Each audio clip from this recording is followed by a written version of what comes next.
नमस्कार, उड़ान आईएएस अकादमी के छत्तीसगढ़ समसामयिक प्रश्नोत्तर श्रृंखला में मैं सुधीर वर्मा पुनः एक बार आप सभी का स्वागत करता हूं।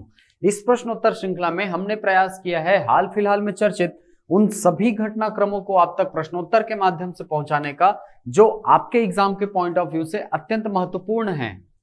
चलिए, तो आज की प्रश्नोत्तर श्रृंखला में हमारा पहला प्रश्न है, छत्तीसगढ़ राज्य स्थापना दिवस पर आगामी 1 नवंबर को उत्कृष्ट कार्य करने के लिए प्रदेश के कितने पुलिस जवानों को शौर्य पदक से सम्मानित किया जाएगा? How many police personal of state will be awarded the Shaurya medal for outstanding work on 1 November the foundation day of Chhattisgarh state. ठीक, तो आपको बता दें कि सबसे पहली बात तो आपको जानना पड़ेगा कि ये शौर्य मेडल क्या होता है। देखिए, शौर्य पदक जो होता है वो पुलिस पर्सनल को दिया जाता है, यानी पुलिस जवानों को दिया जाता है, यानी कानून व्यवस्था को बनाए रखने में अपना योगदान देने के लिए पुलिस जवानों को ये शौर्य पदक जो है दिया जाता है। ठीक, और हाल ही में 7 ऐसे जवानों की घोषणा की गई है जिन्हें पुरस्कृत किया जाएगा 1 नवंबर के दिन, है ना। आपको पता होगा कि छत्तीसगढ़ की स्थापना दिवस के दिन शौर्य पदक दिया जाता है पुलिस जवानों को। ठीक, तो 7 ऐसे जवान हैं जिनके नाम की घोषणा अभी की गई है। ठीक, कौन कौन है? पहला है इनमें मोहसिन खान जो कि है जशपुर के, श्री जितेंद्र एसैया जो सुकमा के हैं, श्री गणेश करमरका वो बीजापुर के हैं, श्री रामलाल कश्यप ये दंतेवाड़ा के हैं, कुटुमथ राव जी जो है दंतेवाड़ा के, श्री देवा आनंदम ये हैं बीजापुर के, श्री गोपी इस्ताम ये दंतेवाड़ा के। ठीक, तो इन 7 लोगों को इस 1 नवंबर के दिन शौर्य पदक से सम्मानित किया जाएगा, याद रखेंगे इसको। चलिए, हमारा अगला प्रश्न है, राष्ट्रीय एकता दिवस कब मनाया जाता है? When the national unity day is celebrated. ठीक, आपको पता होना चाहिए कि नेशनल यूनिटी डे जो है वो किसके जन्म तिथि के दिन मनाया जाता है? सरदार वल्लभ भाई पटेल जी के स्मृति में। ठीक है, ठीक, इनकी याद में हमने स्टैचू ऑफ यूनिटी भी बनाया, आपको याद होगा। ठीक, इनका जन्मदिन आता है 31 अक्टूबर को और इसी दिन हमारे देश में मनाया जाता है राष्ट्रीय एकता दिवस। ठीक, याद रखेंगे।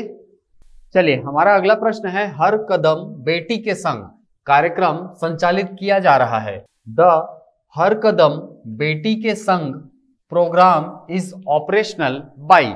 अच्छा, आपको विभाग पूछ रहा है कि किस विभाग के द्वारा इसका संचालन किया जा रहा है। ठीक, आपके पास ऑप्शन में महिला एवं बाल विकास विभाग, women and child development department, स्वास्थ्य विभाग द्वारा, डिपार्टमेंट ऑफ हेल्थ, शिक्षा विभाग द्वारा, एजुकेशन डिपार्टमेंट, समाज कल्याण विभाग द्वारा, सोशल वेलफेयर डिपार्टमेंट। ठीक, तो आपको बता दें कि ये जो हर कदम बेटी के संग कार्यक्रम है ये चलाया जा रहा है आपका दंतेवाड़ा जिला में।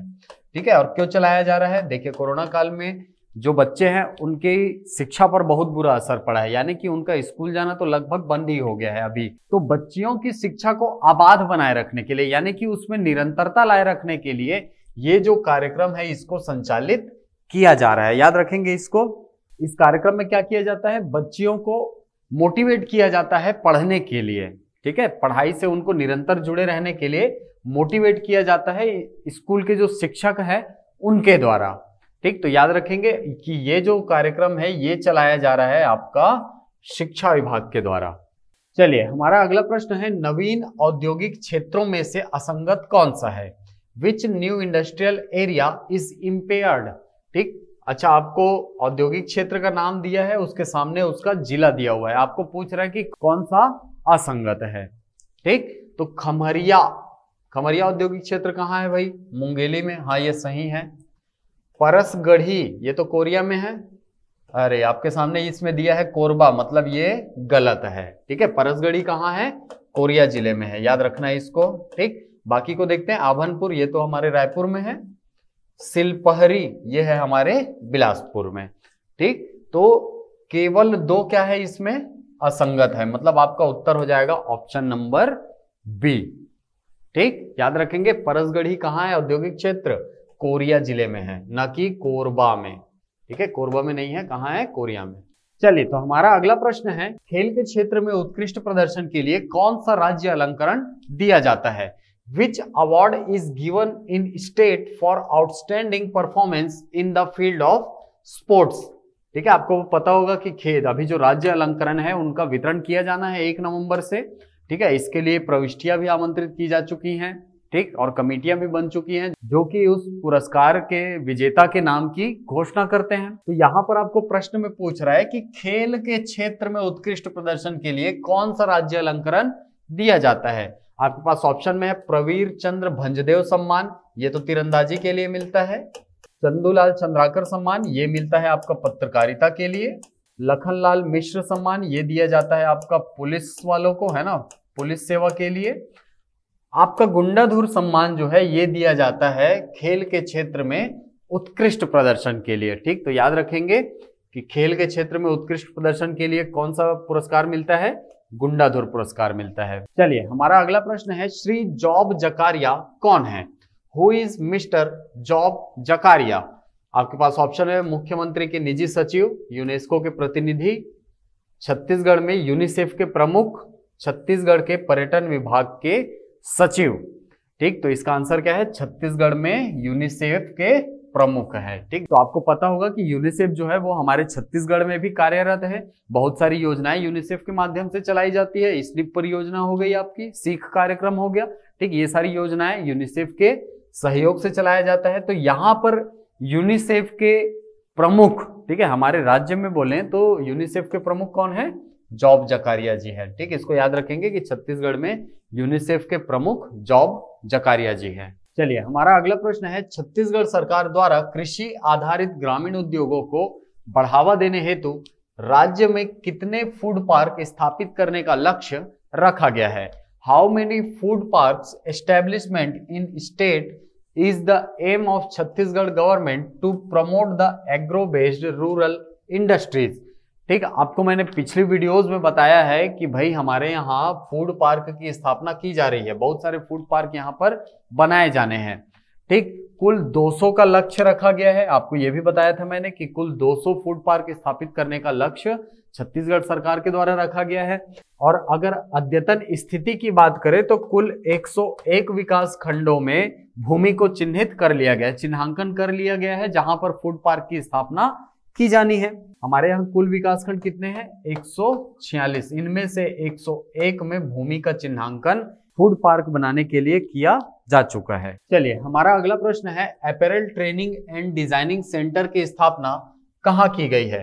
Where the apparel training and design centre has been established. आपके पास ऑप्शन में है सुकमा में, बस्तर में, रायगढ़ में या बलरामपुर में। ठीक, तो आपको बता दें कि अपैरल पार्क नहीं पूछ रहा है यहाँ पर पूछ रहा है apparel training and designing centre. Apparel park आपका कहाँ स्थित है भाई, भनपुरी में। ठीक है, रायपुर के भनपुरी में स्थित है। लेकिन apparel training and designing centre जो है वो छत्तीसगढ़ में 4 जगहों पर खोला गया है। कौन कौन सा, एक है आपका सुकमा जो कि आपका ऑप्शन में दिख रहा होगा, एक है आपका भिलाई, एक है आपका रायपुर और एक है आपका राजनांदगांव। इन 4 जगहों पर खोला गया है क्या, apparel training and design centre. ठीक, तो याद रखेंगे इन 4 जगहों पर खोला गया है। इनमें से ऑप्शन में कौन है भाई, सुकमा में, तो ये आपका आंसर हो जाएगा। ठीक, बाकी 3 जगहों पर खोला गया है क्या, आप देख सकते हो, मिला सकते हो, नहीं है वहां। ठीक, चलिए हमारा अगला प्रश्न है, राज्य की नवीन औद्योगिक नीति जो कि कब से कब तक के लिए है, वर्ष 2019 से 2024 तक लागू की गई है। कब लागू की गई है ये पूछ रहा है आपको। When the new industrial policy of state year 2019 to 2024 was executed. आपके पास ऑप्शन में है 1 जनवरी 2019 से, 1 अप्रैल 2019 से, 1 अक्टूबर 2019 से या 1 नवंबर 2019 से। ठीक, तो आपको बता दें कि ये जो नवीन औद्योगिक नीति है ये प्रारंभ हुई है कब से, 1 नवंबर 2019 से। ठीक, आपका उत्तर हो जाएगा ऑप्शन नंबर डी। जिस दिन राज्य की स्थापना दिवस थी उसी दिन, ठीक है, पिछले वर्ष नवीन औद्योगिक नीति को लागू किया गया है। चलिए हमारा अगला प्रश्न है, छत्तीसगढ़ राज्य खनिज विकास निगम के अध्यक्ष कौन है। Who is the chairperson of the Chhattisgarh state mineral development corporation. आपके पास ऑप्शन में श्री देवेंद्र बहादुर सिंह, श्री गिरीश देवांगन, श्री शैलेश नितिन त्रिवेदी या श्री थानेश्वर साहू। तो ये प्रश्न है आपके लिए होमवर्क। आप हमको कमेंट बॉक्स में बताइए कि वर्तमान में छत्तीसगढ़ राज्य खनिज विकास निगम के अध्यक्ष कौन है।